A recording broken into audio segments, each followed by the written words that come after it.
mencapai kepada suatu kesetiaan, tentu dari hati kita ini penting sekali kita harus ada rasa percaya. Tidak mungkin kita langsung mau setia ya, kepada apalagi kepada sosok yang mungkin tadinya kita tidak mengenal, bertanya-tanya siapa itu Tuhan. Tuhan itu seperti apa? Tapi memang ketika saya dan saudara sebagai orang-orang yang beriman, ketika saudara mendengar firman Allah, disitulah maka benih firman itu akan jatuh ke tanah hati saudara. Dan ketika saudara menjadi percaya, itu yang disebut iman. Saya bisa minta tolong ya, salah seorang membacakan di dalam Roma pasal yang ke-10 ayat yang ke-17.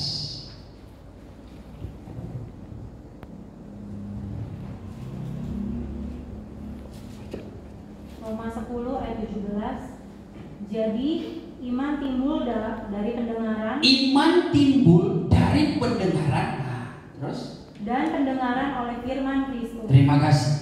Jadi iman itu ternyata timbul dari kita mendengar firman Allah. Ketika kita sudah mendengar firman Allah, lalu kita di situ menjadi percaya, menjadi yakin, bahkan sudah menaruh harap.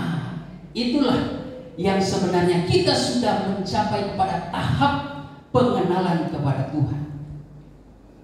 Hanya saja butuh kesetiaan, konsisten dalam mempertahankan iman. Biasanya mendapat itu lebih mudah daripada mempertahankan iman. Apalagi saya percaya ya, jemaat di tempat ini, hamba Tuhan, anak-anak Tuhan, kita semua adalah orang-orang yang beriman. Tetapi sesungguhnya yang dituntut adalah suatu kesetiaan kita untuk memelihara iman. Kita jangan hanya sekedar percaya, tetapi tidak melakukan. Iman itu perlu dibuahi dalam kehidupan kita sehari-hari, supaya orang yang melihat kita boleh dia bertanya-tanya akan hidup saudara.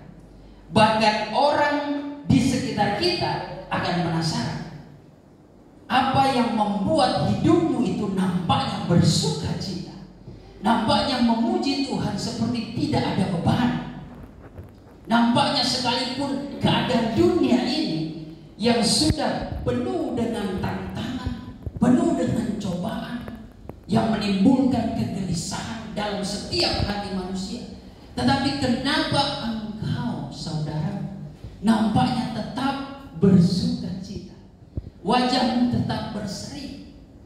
Disitulah tanpa kita sadari, karena kita memiliki suatu kepercayaan kepada Tuhan, bahwa jikalau hidup kita senantiasa hidup dalam iman dan melakukan kehendak Tuhan, ada janji Tuhan yang selalu memelihara kehidupan kita. Kita bisa menjadi saksi bagi orang-orang di sekitar kita, sehingga dari situlah mereka bisa mengenal Tuhan lewat kehidupan kita.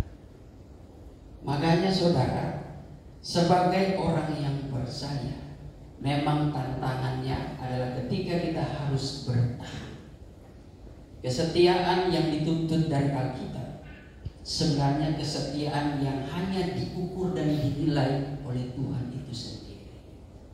Manusia tidak bisa menilai kesetiaan manusia yang lain, walaupun firman Allah itu sudah mengingatkan. Apa yang dituntut firman Tuhan dalam kehidupan umat yang percaya? Kesetiaannya yang dituntut itu sampai kapan? 5 tahun? 10 tahun? 20 tahun? Atau sampai akhir hayat? Atau sampai mati? Kalau kita kembali lagi kepada firman Tuhan, tampaknya setiap orang-orang pilihan Tuhan, apalagi sudah digarisbawahi orang pilihan Tuhan, itu adalah orang-orang yang akan bertahan sampai langkah yang terakhir. Salah satu contoh yang paling baik adalah pernyataan Rasul Paulus, bahwa dia katakan, aku sudah menyelesaikan pertandingan yang baik, aku sudah memelihara iman. darahku sudah mulai dicurah. Sudah saatnya aku akan menerima mahkota kehidupan. Jadi kesetiaan itu sebagai orang yang percaya bukan sekadar perkataan, tetapi perbuatan. Bagaimana kita mau setia kepada Tuhan? Kita harus ada perasaan kasih kepada Tuhan. Terlebih saya suka dari kalimat doa yang disampaikan tadi, bahwa kita meminta kepada Tuhan supaya melatih hidup ini sebagai orang percaya untuk mengasihi Tuhan. Coba kita baca di dalam 1 Timotius 4 ayat yang ke-7. Kita tolong bacakan.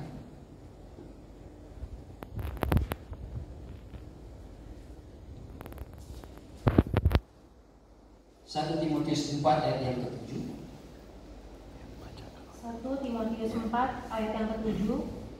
Tetapi jauhilah tahayul dan dongeng nenek-nenek tua. Ya. Latihlah dirimu beribadah. Ya. Tetapi jauhilah segala dongeng, tahayul, nenek-nenek tua.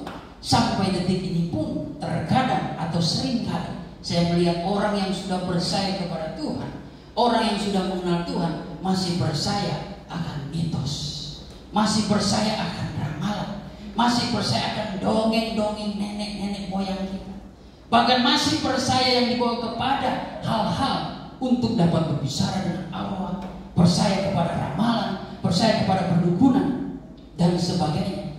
Hanya saja di zaman sekarang perdukunan, peramalan itu sifatnya modern secara digital.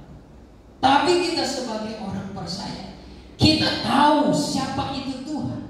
Tuhan yang menentukan kejejakan hidup kita. Bahkan Tuhan dalam janjinya, Ia memelihara kehidupan saya dan saudara. Tidak heran Raja Daud sangat mengenal Tuhan, sehingga dia dapat berkata, dari dahulu aku muda sampai aku telah menjadi tua, tidak pernah aku melihat orang-orang benar ditinggalkan Tuhan. Amin. Bahkan anak cucunya tidak pernah meminta-minta, diberkati oleh Tuhan. Amin. Itu keyakinan Daud dan harusnya menjadi keyakinan kita. Jangan khawatir akan hari depan, jangan ragu akan hari depan. Amsal pun mengatakan, sungguh masa depan itu ada. Kalau ada di dalam Tuhan, jangan pernah khawatir, saudara. Tuhan yang akan memelihara kita. Makanya dalam kitab Nabi Yeremia pasal yang ke-17 ayat yang ke-5 menjadi ayat hafalan kita. Terkutuklah orang yang mengandalkan kekuatan manusia, kepikiran manusia. Tetapi ayat yang ke-7 mengatakan, diberkatilah orang yang menaruh harap kepada Dia, orang yang mengandalkan Tuhan. Tanda kita mengandalkan Tuhan, saudara, adalah orang yang kenal kepada Tuhan.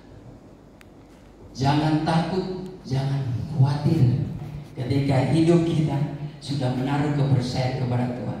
Menaruh kepercayaan kepada manusia terkadang mengecewakan, bahkan seringkali mengecewakan.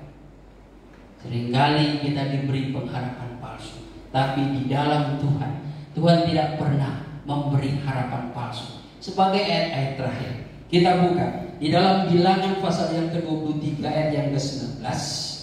Kita tolong ya, salah seorang membacakannya.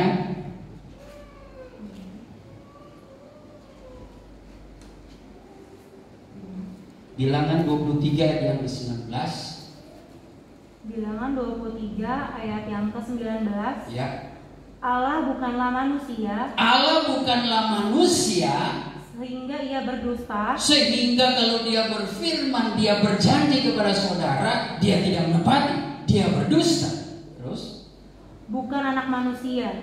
Ya. Sehingga Ia menyesal. Sehingga menyesal. Masakan Ia berfirman. Masakan Ia berfirman. Dan tidak melakukannya. Dan tidak melakukannya. Atau berbicara dan tidak menepatinya. Atau Dia sudah berfirman, berbicara tetapi tidak menepatinya.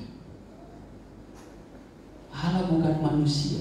Di sini kita bisa merenungkan, oh berarti manusia seperti itu. Siapa yang pernah mengalami janji manis dari manusia?